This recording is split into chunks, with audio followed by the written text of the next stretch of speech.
What's up, everybody? It's my Tyler here for the big WWE save. We have Monday Night Raw, the post Armageddon show. We had hell of a pay per view, Armageddon 2013. Watch that first if you have not already. But yeah, we have the follow up Monday Night Raw, and out comes CM Punk to open the show. Usually it is the Dynasty, but no, the 25,000 people see CM Punk, and CM Punk says, well, I lost to Randy Orton last night, and I am a man. I know when to admit my faults and, all that, and I just have to say it. Daniel Bryan is the fucking reason I lost. You see, Daniel Bryan, has been running around here doing this yes, shit, which I don't mind the yes shit. What really pisses me off is this idea, as I've said this before, that he's the best in the world. Because he's not. I'm the fucking best in the world. This guy runs out and Daniel Bryan comes out and it's like, look, Punk, we both lost because, and I am a man that really will admit my faults. I was too focused on you and you were too focused on me. We should have known Randy Orton was slithering out there and would have hit out of nowhere. CM Punk's like, no. I didn't fuck up. You fucked up. See, that's the thing that separates you from me. We're molded from the same craft. That Ring of Honor. We're both technical guys. We're both jack of all trades. But the thing that separates me from you is that I'm smart. I know when I make mistakes. And I didn't make a mistake last night. I can beat you any day of the week. I could beat Randy Orton any day of the week. And I'm not going to let you try and convert this into some kind of we should have worked together. I will never work with you, Daniel. We are not meant to work together. I don't dislike you as much as, let's say, that douchebag Triple H or that fucking dipshit The Miz, who I am so excited to see Brock Lesnar eat his asshole. You guys can't even figure it out. I really hope they give him that title shot, but I have a feeling it won't. I have a feeling because they're cowards. But you know what, Daniel? No. We're not meant to work together. And CM Punk walks off, Daniel Bryan just kind of staring out as he walks away. Oh, yes, I forgot. So I'm going to change his gimmick up, because while it is a good gimmick, it is getting stale, supposedly. Bruh. So, below average, we can work with below average. That's fine. And of course, it doesn't say he's gimmicking stale now. But you know what? Hey, at least he's got a fresh new gimmick. And a decent reaction in Subpar Wrestling, 72 B-. Chris Jericho picks up a win. He lost to the Shield, so he's probably not in a good mood, beating Abraham Washington, perennial jobber, in 6:45 with a code breaker. Any improvements just to see? Abraham Washington's improving. Too bad, so sad. You're fucking out of here soon, I think. And then all of a sudden the lights go out, and all of a sudden you hear the sounds of beating up, and the crowd goes crazy. You haven't seen him. We've seen him, but we haven't seen him in a prominent role in a while. The lights go back off, and Bray Wyatt is there. Chris Jericho's laid out. The lights go back on. They flicker for half a second. Bray Wyatt's already gone. You hear him laugh. And Jericho is just in the middle of the ring, laid out. Bray Wyatt is now targeting Y2J. Why, we don't know. Who really knows? Next up, we have holy shit. We have a tag match between the Shield and Ingame for a chance to go to Royal Rumble, which will be happening not in the usual time. It will be happening on the 4th of January. It's the last Sunday of January. In order to coincide with some schedule changes. I'll talk about the schedule changes, the very minor stuff, at the end of the year awards. I haven't decided how I'm gonna do it. I think I'm just gonna go to the end of the year awards once it shows up and just record and just talk about it. I'll probably show off the universe a little bit.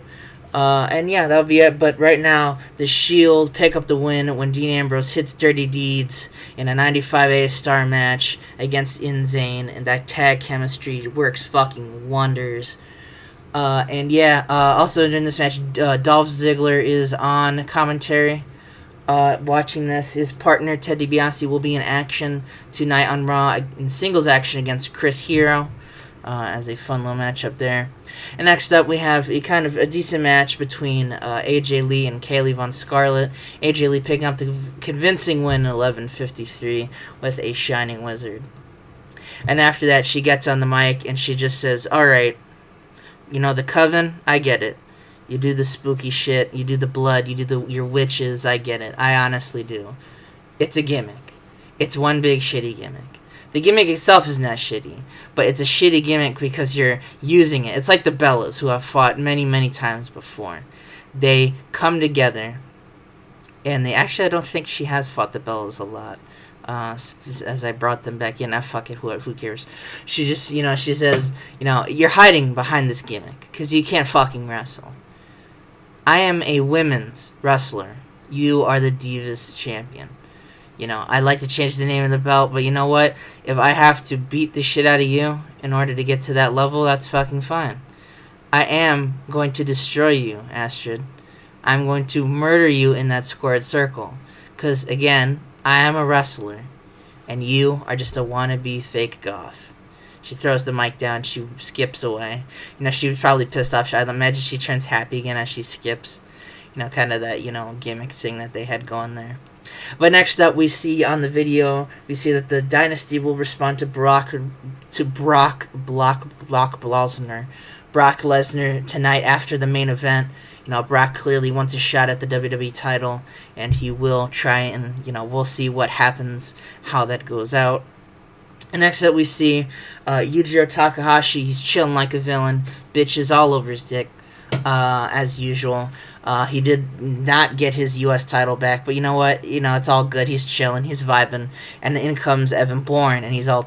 as soon as he sees all the women, he's fucking terrified. He's like... but then he's like, hey, Yujiro, I just wanted to come in, we got a match tonight. I know Wade Barrett's going to be in the main event tonight against John Morrison. But, yeah, we got a match next week, and Yujiro's like, fucking spit it out, Evan, what do you want? And he's like, well, I just want to say, maybe we could talk later. He's like, why don't we just talk now what we're going to do? I mean, it is, England's finest. They're probably not going to win, whatever. And Emmer's like, I think we should do it without, And he's like, without the bitches? And he's like, yeah. He's like, no. The bitches stay for every match. They're probably going to interfere in the match. They're crucial to the match strategy. And Emmer's like... okay. And Yujiro's clearly like, what the fuck is this idiot doing? And, so what is this idiot doing? We'll have to find out. Next, we see Austin Aries defending his NXT title against Tyler Breeze in a pretty decent match. Austin Aries picks up the win against Tyler Breeze with the last chancery, making defense number 6 of his NXT title. Not much really to say about that. And then we have Chris Hero versus Ted DiBiase. We have... unfortunately, they did not click together, which is very unfortunate. I was hoping that they did. But Chris Hero defeats Ted DiBiase Jr. with Hangman's Clutch after interference from Seth Rollins from the Shield, making their presence known during this match. Unfortunately, it was not the rating I thought it was going to be, but, we live and learn. And next, we have Paul Heyman and Brock Lesnar. Paul Heyman is like, okay, I got some shit to say. He goes, Brock has been gone for a while. And Brock has been looking at the scape. I want to say, first of all, in terms of this Dynasty shit, I don't know what the hell happened with that since we were gone, but that shit's going to stop probably once we win this belt. I'm just going to lie. I don't know how ABC or CBS, all of them feel about Brock Lesnar. I couldn't give a fuck about what they think about Brock Lesnar. Brock Lesnar couldn't give a fuck about what they think either. But specifically more so on the topic of The Miz. You see, Brock Lesnar doesn't know who The Miz is. He has never encountered The Miz. He's not seen The Miz. He's not smelled The Miz. He's not tasted The Miz. But Miz, you see, Brock Lesnar now knows who you are. You're the WWE champion. As Triple H has put it, you're the face, the figurehead of pro wrestling itself. But that's fine. Brock Lesnar doesn't really give a shit. Brock Lesnar wants that booty hole. He's coming to beat that ass up. Because he wants that WWE title. That's all Brock Lesnar cares about. You should know this by now. And frankly, I really don't understand why you would accept a match with Brock Lesnar. If I was you, I know you're on this kick about proving yourself, I would just say no. So, see you later, bitch boy. And Paul Heyman and Brock walk off the set. that they're on. They're probably interviewed backstage. And in a 90A match, superb match, we see John Morrison, defeat Wade Barrett in 22-20 by pinfall with a moonlight drive. During the match, Big Show tried to attack John Morrison, but the odds were even when Alex Riley, the still fucking nerd, is still trying to beat up Wade Barrett. His life being ruined by Alex Riley, as all things should be. Just wanted to see, was it, the low storyline heat. I just was curious to see if that affected it. But these two guys could easily put on an A-star match, given their lifelong company. Wade Barrett has done a great job on SmackDown. Raw. John Morrison has as well. And we end the show. The Dynasty come out, and Miz, Triple H, he nods to Miz. And Miz goes, I have talked over with Triple H and the rest of the Dynasty. As you can see, we have a kind of a different ideology on what my championship reign should be. I have wanted to be a fighting champion as long as I've held this title, as well as Triple H wanting me to avoid some conflict in order to build up the WWE. But we have come, while at impasse, we have come to an agreement. It took me a while to convince Triple H of this. No. And they all start laughing. They're like, yeah, no, Brock, you ain't getting a shot at this title. Fuck that shit. I'm no fucking idiot. You must take me for a motherfucking dumbass. If you think I'm gonna fucking fight you, you gave me the option. And then out comes Brock, and they just stamp the rat, and Paul goes, there's something funny about that. I do take you for a moron. I take you, and I take Triple H especially. Because Triple H, you're the CEO now. So you would know about Brock Lesnar's contract. And Triple H is like, what about Brock Lesnar's contract?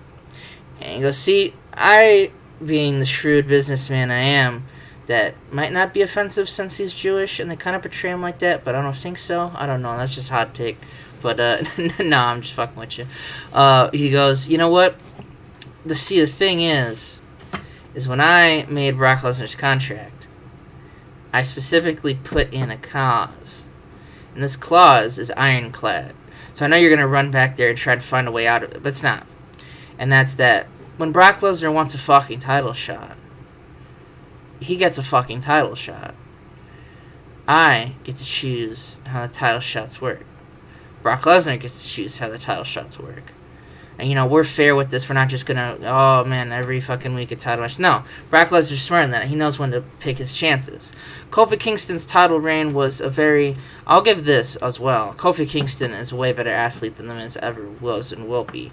If I was booking this shit, I probably would have pumped my hand because I'm Kofi, so I just think you're stupid. Secondly, The Miz, he's no beast crusher. So, yeah. Brock's coming for that ass, as I said before. So, see you at Royal Rumble, bitch. And the Dynasty is shocked. Triple H is like, oh god, I gotta fucking check the contract. Miz is like, oh shit, I don't want to fight this fucking big-ass nerd. And that's how we end Raw. So let's see how Raw did. Overall, 94, usual. Pretty much average score for this. And I'm absolutely happy. We're about to enter the year of 2014. It's still weird to think in the save that we would be doing that. But here we are. I'd like to thank everybody for watching. And I'll see you for the last SmackDown of 2014.